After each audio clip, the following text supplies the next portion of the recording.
importante na maging open ng mga bata sa kanilang pamilya regarding sa sexual abuse, online sexual abuse.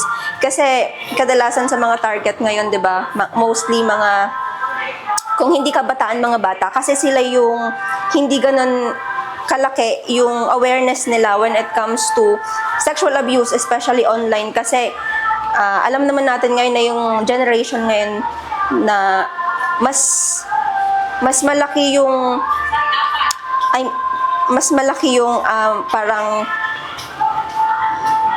anong tawag doon?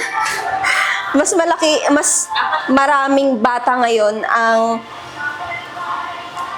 gumagamit na ng mga gadgets, and kahit sa murang edad nila is meron na silang, 'di ba? Meron na silang mga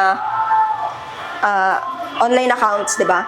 Kaya dapat mas maging open sila sa family, kasi baka hindi nila alam, mali na pala 'yon. Meron na palang nangyayaring sexual abuse na hindi nila alam kasi nga hindi pa sila aware doon. Yun lang.